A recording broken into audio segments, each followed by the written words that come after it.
رسول اللہ نے نہ صرف ان سوالوں کے جواب دیے بلکہ وہ تفصیل بھی بتائی ہے جو کسی اور کے علم میں نہیں تھی۔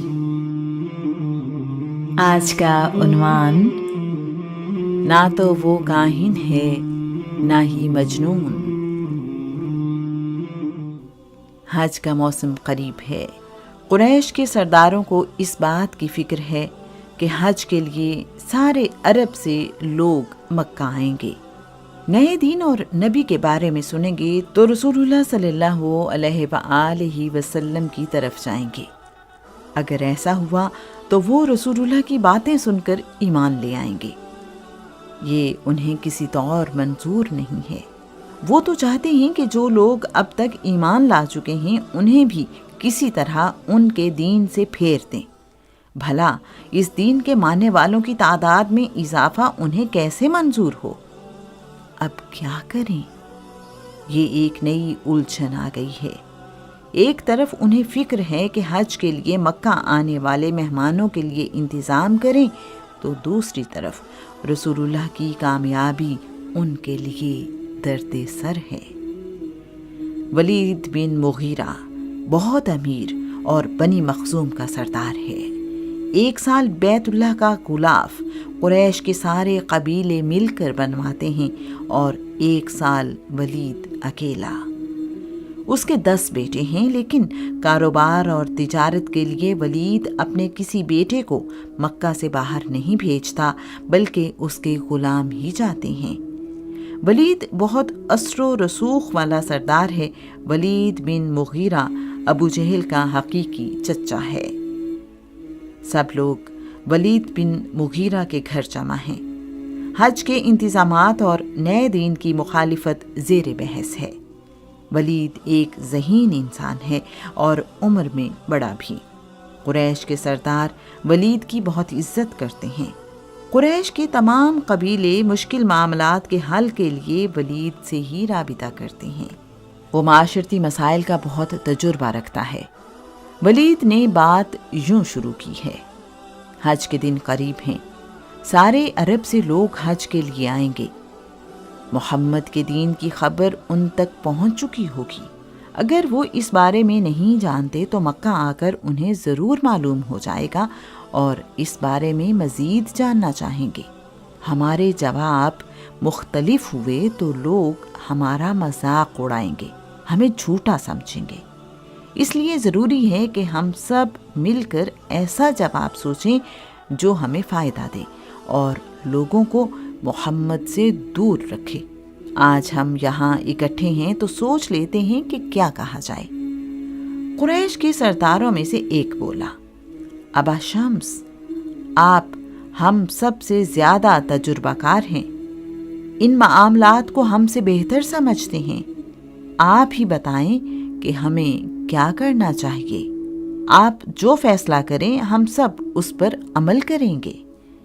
ولید بن مغیرہ کہہ رہا ہے: تم لوگ اس بارے میں اپنی رائے دو۔ سب نے مشورہ دینا شروع کر دیا ہے۔ کسی نے کہا ہے: ہم کہیں گے کہ محمد کاہن ہے۔ ولید کہہ رہا ہے: خدا کی قسم، محمد کاہن نہیں۔ ہم نے کاہنوں کو دیکھا ہے، ان کے کلام میں ایسی سنجیدگی نہیں ہوتی۔ محمد کے کلام میں چالاکی ہے، نہ ہی کاہنوں جیسی گنگناہٹ۔ وہ کاہنوں کی طرح اندازوں سے باتیں نہیں بتاتا۔ کاہن تو آئے دن اپنی باتیں بدلتے رہتے ہیں، محمد تو ایسا نہیں کرتا۔ اس کی باتیں تو دل میں اترتی ہیں۔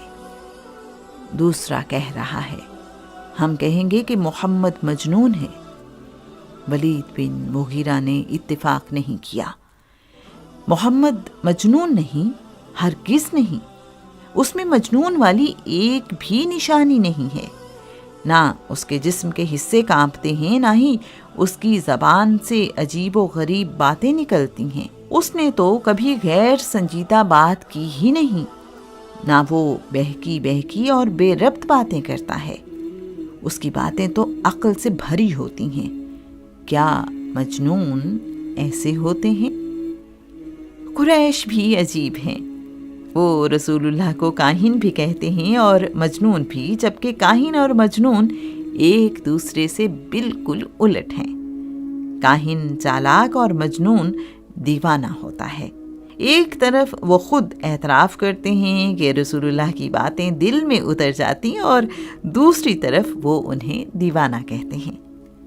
انہیں یہ سمجھ ہی نہیں آ رہی کہ وہ رسول اللہ پر کیا الزام لگائیں، کس طرح لوگوں کو سمجھائیں کہ ہم ٹھیک ہیں اور محمد غلط۔ یہاں موجود ایک سردار کہہ رہا ہے، تو پھر ہم لوگوں سے کہیں گے کہ محمد شاعر ہے۔ ولید ناراض ہوتے ہوئے کہہ رہا ہے، کیا ہم اہل زبان نہیں ہیں؟ شاعری کو ہم سے زیادہ کون جانتا ہے؟ کیا تم میں سے کوئی بتا سکتا ہے کہ محمد کا کلام شاعری کی کس صنف میں آتا ہے؟ ایسی بات کریں گے تو ہم لوگوں کو خود پر ہنسنے کا موقع دیں گے۔ سب لوگ اب خاموش ہیں۔ ان کی سمجھ میں نہیں آ رہا کہ آنے والے لوگوں کو کیا کہیں۔ کچھ دیر بعد ایک سردار بولا، ہم لوگوں کو بتائیں گے کہ محمد جادوگر ہے۔ ولید نے ایک بار پھر سمجھانے کی کوشش کی ہے، کیا جادوگر ایسے ہوتے ہیں؟ کبھی محمد کو پھونکے مارتے دیکھا ہے؟ کیا کبھی اسے دھاگوں کی گرہیں بناتے دیکھا ہے؟ کیا کبھی اس نے ہمیں دھوکہ دیا ہے؟ پھر وہ جادوگر کیسے ہوا؟ ہمیں وہ بات نہیں کہنی چاہیے جو لوگوں کو خود نظر نہ آئے اور ہمارا مقصد حاصل نہ ہو۔ ایک سردار کہہ رہا ہے، کیا ہم محمد کی تعریفیں کریں اور لوگوں سے کہیں کہ اس سے دور رہو، اس سے نہ ملو؟ یہ کیسے ممکن ہے؟ ولید نے انہیں سمجھایا ہے، بات محمد کی تعریفیں کرنے کی نہیں، ہمیں ایسی بات کہنی ہے جو حقیقت کے قریب ہو۔ اگر کوئی محمد سے ملے تو ہمیں جھوٹا نہ کہے۔ سب لوگوں نے ولید سے کہا ہے، ابا شمس، پھر آپ ہی ہمیں اس مسئلے کا کوئی حل بتائیں۔ ولید بن مغیرہ نے رائے دی ہے کہ یوں کہا جائے، محمد کی باتیں سننے والا گم ہو کر اسی کا ہو جاتا ہے۔ ہمیں چاہیے کہ ہم مکہ آنے والے لوگوں سے کہیں، محمد ایک ساحر ہے جس کے سحر میں آ کر لوگ اپنے دین سے پھر جاتے ہیں۔ اس کی زبان دل موہ لیتی ہے، جو کوئی محمد کی بات سنتا ہے اسی کا ہو جاتا ہے۔ اس کے کلام کی جڑیں مضبوط اور شاخیں پھلدار ہیں۔ محمد کی وجہ سے بھائی بھائی کے خلاف ہو گیا ہے، باپ اور بیٹے جدا ہو گئے ہیں، دوست ایک دوسرے کے دشمن ہو گئے ہیں۔ اس نے سارے قبیلوں میں پھوٹ ڈال دی ہے۔ اس سے بچ کر رہنا، نہ اس کے قریب جانا، نہ اس کی بات سننا، ورنہ تم بھی بے دین ہو جاؤ گے۔ ولید مزید کہہ رہا ہے، ہمارے پاس اس کے علاوہ ایسی کوئی بات نہیں جو ہم لوگوں کو بتائیں۔ یہ واحد بات ہے جو اس صورتحال میں ہمیں مدد دے سکتی ہے۔ اس ساری گفتگو سے ایسی بات سامنے آ گئی ہے جسے مکہ آنے والوں کو آسانی سے سمجھایا اور دکھایا جا سکتا ہے، اور انہیں رسول اللہ سے دور رکھا جا سکتا ہے۔ تمام سرداروں کی رائے میں ولید بن مغیرہ نے بہت اچھی اور قابل عمل تجویز دی ہے۔ ولید بن مغیرہ کی بات پر اتفاق ہو گیا اور سب اپنے اپنے گھروں کو چلے گئے ہیں۔ رسول اللہ کی مخالفت میں ولید بن مغیرہ کی اس کوشش کو اللہ کریم نے یوں بیان کیا ہے، اس شخص سے مجھے ہی نمٹنے دو جسے میں نے تنہا پیدا کیا، اسے لمبا چوڑا مال دیا اور حاضر رہنے والے بیٹوں سے نوازا ہے، اس کے لیے بہت کچھ مہیا کیا، یہ پھر بھی لالچ کرتا ہے کہ اسے کچھ اور دوں، ہرگز نہیں، بے شک وہ ہماری آیات کے ساتھ دشمنی رکھنے والا ہے۔ حج کے دنوں میں یہ لوگ مختلف ٹولیاں بنا کر مکہ آنے والے راستوں پر بیٹھ گئے ہیں، حج کے لیے آنے والوں کو خوش آمدید کہتے اور انہیں بتاتے ہیں۔ مکہ میں ایک شخص نے نیا دین نکالا ہے، وہ ایک ساحر ہے، جو کوئی اس کی بات سنتا ہے بس اسی کا ہو جاتا ہے۔ اس نے لوگوں میں اتفاق اور محبت ختم کر دی ہے۔ تم لوگ ہمارے مہمان ہو، اس لیے ہم تمہیں آگاہ کر رہے ہیں۔ اس کا نام محمد ہے۔ تم لوگ نہ اس سے ملنا نہ ہی اس کی بات سننا، تم لوگ اس سے بچ کر رہنا۔ مکہ شہر آ جانے کے بعد جو شخص رسول اللہ سے ملنا چاہے یا ان کے متعلق پوچھے تو ابو جہل انہیں کہتا ہے، محمد سے بچ کر رہو۔ یہ شخص زنا کو حرام کہتا ہے، جو کہ عرب کی پرانی روایات میں سے ایک ہے۔ بھلا ان کے بغیر زندگی کا کیا مزہ؟ تم لوگ محمد سے بچو اور اپنا دین بھی اس سے بچاؤ۔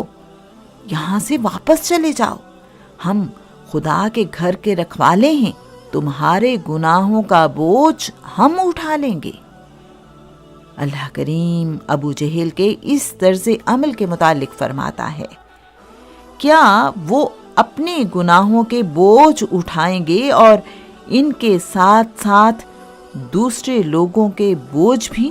وہ جو جھوٹ کھڑا کرتے تھے، قیامت کے دن اس کے بارے میں ان سے زبردست پوچھ گچھ ہوگی کہ ان کی باتوں میں کیا حقیقت تھی۔ قریش مکہ کی حاجیوں کو رسول اللہ سے دور رکھنے کی کوششوں سے ہوا کچھ یوں کہ جس شخص کو کچھ بھی پتہ نہیں تھا اسے بھی نئے دین اور رسول اللہ کے بارے میں علم ہو گیا ہے۔ مکہ آنے والے کچھ لوگ ان باتوں کی تصدیق کے لیے رسول اللہ کے پاس آئے ہیں، رسول اللہ سے ملتے ہی ان پر ایمان لے آئے ہیں۔ کچھ لوگ جو قریش کی باتوں میں آ گئے، حج سے واپسی پر جس شہر یا گاؤں سے گزرتے ہیں رسول اللہ کا ذکر کرتے ہوئے جاتے ہیں۔ قریش کے سرداروں کے اس منصوبے سے رسول اللہ کا پیغام دور دور تک پہنچ گیا ہے۔ اب رسول اللہ کا ذکر عرب کے کونے کونے میں ہو رہا ہے۔ قریش کے سردار کئی بار یہ کوشش کر چکے ہیں کہ ابی طالب کو ڈرائیں تاکہ وہ رسول اللہ صلی اللہ علیہ وآلہ وسلم کو دین اسلام کی تبلیغ سے روکیں۔ انہوں نے یہ کوشش رسول اللہ کے ساتھ براہ راست بھی کی، لیکن انہیں ناکامی کا منہ دیکھنا پڑا ہے۔